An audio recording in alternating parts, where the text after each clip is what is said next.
Ora, e cá estamos nós novamente.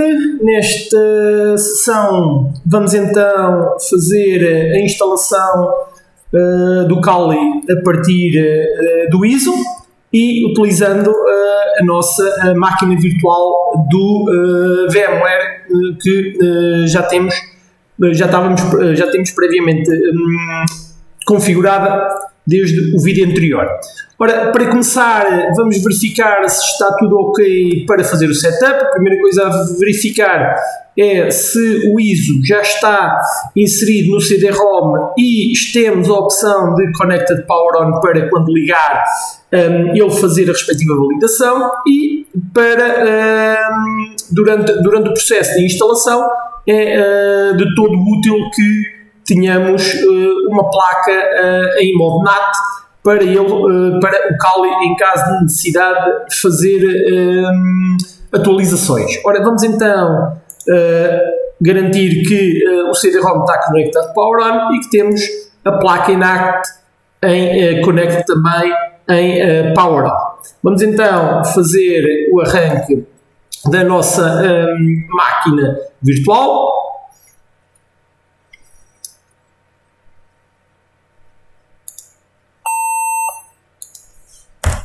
Ora, podemos arrancar com a instalação em modo gráfico para nos ajudar e facilitar o processo de instalação, mas se pretenderem utilizar outro formato, podem fazer sem qualquer tipo de problema, utilizando o modo texto. Ora, inicialmente ele vai nos solicitar que façamos a escolha da linguagem. Eu pessoalmente gosto de trabalhar com o sistema em inglês, mas podem escolher a língua que pretenderem e após escolher a língua vamos escolher a nossa localização. No caso específico em Portugal, é importante que escolham a localização por motivos de acerto horário. Ok, aqui a nível de localização, como eu escolhi língua inglesa, vou ter que optar por uma das opções que tenho, que é ou o inglês do Reino Unido ou o inglês dos Estados Unidos, qualquer um, sem qualquer tipo de problema. E por fim, a escolha do teclado, neste caso específico, escolho teclado português. A partir deste ponto, ele vai começar a fazer a detecção do nosso hardware. Caso nós tenhamos esquecido de ativar a placa de rede, ele vai informar que não temos nenhuma placa de rede ligada e, sem problema nenhum, em tempo real, podemos sempre vir às opções dos devices e fazer o connect ou disconnect da placa que acharmos necessária para o efeito. E cá está ele a informar-me que tenho 3 placas de rede, qual delas é que vou escolher para ser a interface primária. Vamos escolher a ETH0. Por defeito, a ordem pela qual nós adicionamos as interfaces no VMware irão ficar com os nomes de ETH0, 1, 2, 3, 4 e assim sucessivamente. No caso do VMware, nós conseguimos ter até 10 placas de rede. No caso do VirtualBox, são suportadas a nível gráfico 4, mas a nível de linha de comando podemos ter 8 ou até 32 placas de rede com algumas pequenas modificações à respectiva máquina. Ora, neste caso é ETH0 e vamos fazer continuar. Se quiserem então usar no VirtualBox mais do que as 4 placas de rede por defeito, terão que ir à linha de comando. Podem procurar na documentação do VirtualBox, é o VirtualBox Change Virtual Machine e definem a quantidade de placas. A seguir ele vai pedir o nome da nossa máquina virtual. Por defeito é atribuído o nome Kali, ok? No entanto, eu recomendo, mais uma vez, que se utilizarem esta máquina para atividades futuras, que evitem utilizar o nome Kali, pois este nome vai ser injetado na rede em vários pacotes de comunicação, permitindo a identificação fácil do respectivo sistema operativo utilizado. Recomendo que usem um formato genérico, ok? Podem pôr aqui o nome de qualquer outra máquina, máquina 1, máquina 2, máquina 3, ou então, por exemplo, o formato normal que é utilizado nos genéricas máquinas Windows, que basicamente é um desktop com 5 a 6 dígitos de referência. Desta forma, torna mais ou menos intuitivo a identificação do tipo de máquina que está a fazer comunicações de rede. A nível do domínio, não vamos ter domínio, vamos deixar o default, que vai ser o local domain. A seguir é questionado o utilizador. Normalmente eu costumo utilizar um utilizador genérico, mais uma vez, para evitar que seja facilmente identificável quem é o utilizador que está a trabalhar na máquina. Se quiserem utilizar outro ainda mais complicado, estejam à vontade. A ideia é não permitir que seja facilmente identificado o tipo de utilizador. A partir daqui, escolha de palavra-passe. Tentem não se esquecer. Ok. Localização, neste caso, Lisboa. Para acerto horário. E a partir daqui, vamos então saltar para o particionamento do nosso disco. Ora, temos aqui várias opções. Temos a utilização do disco inteiro, a utilização do disco inteiro utilizando LVMs, ou seja, utilizando volumes. Qual é a grande diferença entre utilizar volumes e este de utilizar o disco inteiro? A utilização do disco inteiro utiliza partições. A utilização do LVM utiliza volumes, o que permite que seja mais facilmente gerido o tamanho dos volumes em caso de necessidade de aumento das partições, do tamanho do disco. O problema utilizando partições é que as partições são fixas e, evidentemente, se eu tiver que aumentar o tamanho do disco, poderei ter mais complicação no aumento do particionamento. Atualmente existe software que permite fazer essa gestão, por exemplo, o Diskpart, o Gepard, etc.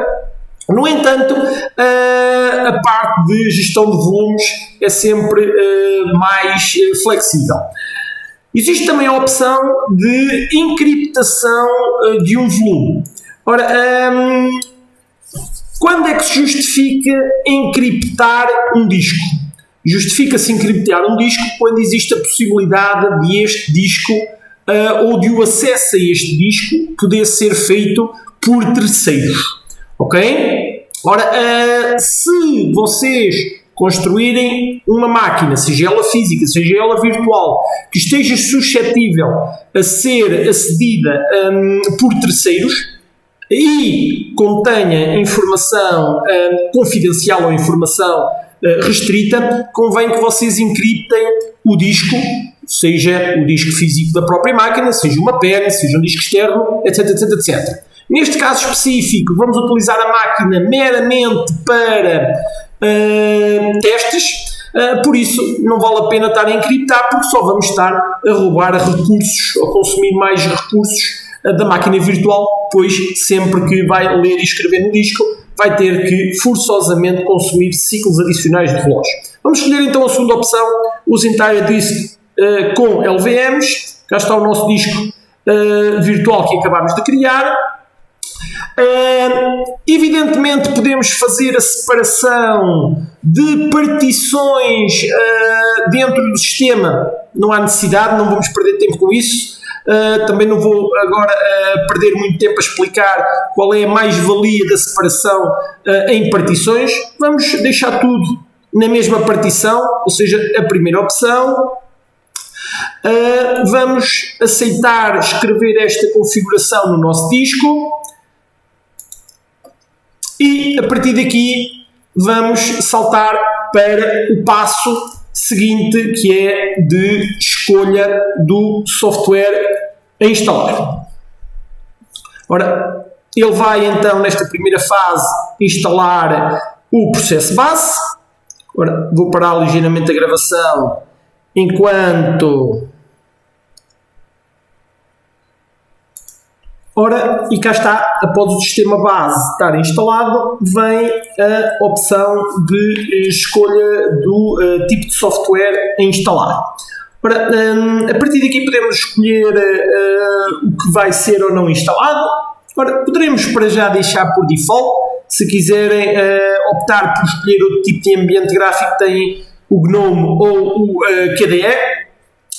Vamos deixar aqui o genérico a nível de ferramentas a instalar, porque a maior parte delas vamos precisar e ainda vamos ter que instalar algumas a posteriori. Podemos deixar então esta opção de default, se quiserem podem trabalhar a nível de ambiente gráfico.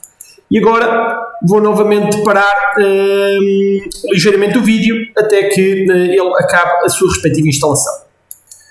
Após a instalação do software estar terminada, então a fase final da instalação do sistema operativo acaba por nos perguntar se queremos instalar o bootloader group. Vamos dizer que sim.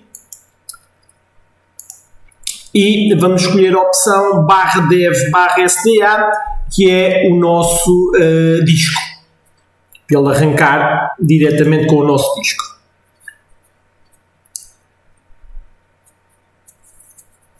Após efetuar a configuração do bootloader GRUB, ele vai pedir para reiniciar e, como vocês podem ver, ele já instalou a versão do OpenVM Tools, que não são mais nem menos do que as livrarias de drivers do software virtual que permite então que a nossa máquina virtual opere com os drivers corretos dos ambientes dos hardwares virtualizados criados, neste caso específico, pelo VMware e pelos softwares de virtualização. Ora, vamos aguardar que ele termine de a instalação. Cá está ele a solicitar então que façamos o restart. Vamos então fazer continuar numa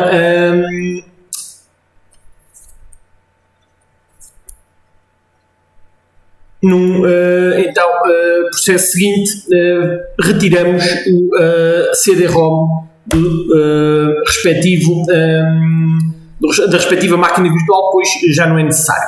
Ora, dependendo da máquina e da velocidade de acesso ao disco que temos, este processo de arranque da máquina virtual pode demorar algum tempo. Okay? É normal que isso possa acontecer. No meu caso específico até foi bastante rápido. E cá está, já estamos no painel. Vamos fazer então o nosso login com o utilizador, no meu caso user, a palavra passe que utilizei durante o processo de instalação. Ora, para terminar este vídeo, vamos apenas fazer duas situações importantes. Primeiro, pessoalmente gosto de trabalhar com o ambiente limpinho e com o fundo preto, por isso vou começar por retirar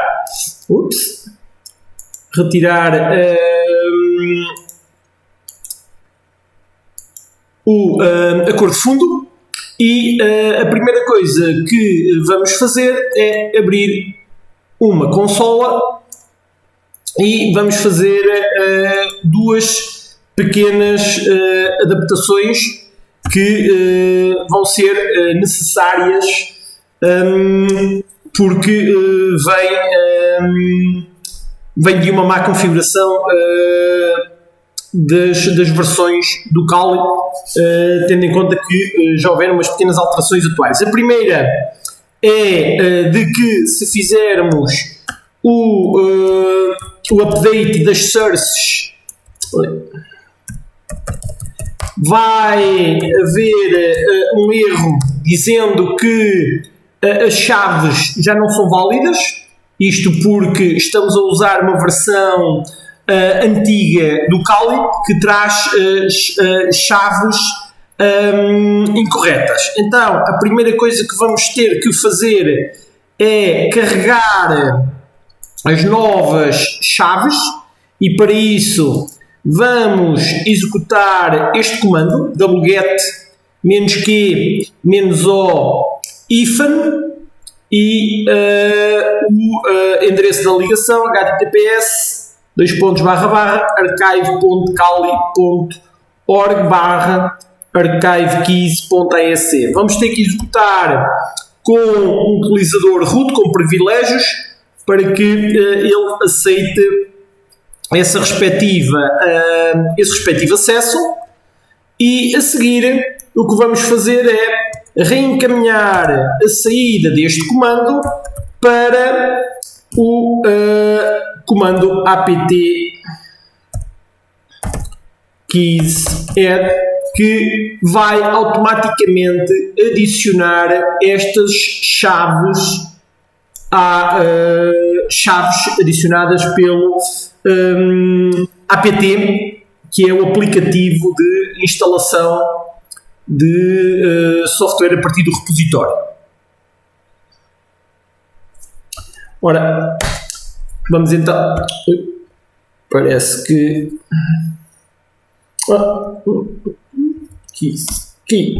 Ok, não, um erro. Ok, assim correto. Cá está. Fazer então adicionar as novas chaves, e agora, se fizer o sudo apt update, como vocês podem verificar, já está a fazer o update da lista de repositórios. No entanto, como vocês podem ver, está a ser utilizado o protocolo HTTP, que já não é recomendado que seja utilizado. Para fazer mais uma vez essa alteração, e em vez de utilizarmos o protocolo HTTP, utilizarmos o protocolo HTTPS, o que vamos fazer é, em modo administrador, utilizando o comando sudo, vamos editar as sources, o ficheiro de configuração das sources do apt. Cá está, nesta localização. Eu vou usar o Nano, podem usar o Pico, VI, qualquer outro editor. Ok? Vamos então editar este ficheiro e vamos modificar aqui o protocolo de chamada, alterando para HTTPS apenas aqui no primeiro acesso. Atenção, ficará dev HTTPS http://http://kali.org. Para gravar a alteração que fizemos utilizando o Nano, vamos utilizar o Ctrl+X. Ele pergunta se queremos gravar, vamos dizer yes, e a seguir confirmando com um Enter, e voltamos a fazer sudo apt update. Pronto, e como vocês podem reparar, neste momento o acesso já é feito via HTTPS, que é a forma correta de ser efetuado. Para terminar esta sessão, vamos então modificar a palavra passe do utilizador. Neste caso, como instalámos a máquina base, já temos a nossa palavra passe, mas é útil para quem está a utilizar a máquina previamente instalada e feito o download já para a máquina virtual. Então, se quisermos alterar a palavra passe, é apenas utilizar o comando passwd Enter, ele vai nos pedir a nossa palavra passe corrente e a seguir 2 vezes a nova palavra passe. E a partir daqui temos então a nossa palavra passe. No meu caso ele vai dizer que não foi alterada porque eu estou a colocar a mesma palavra passe que estava a ser utilizada. Ok?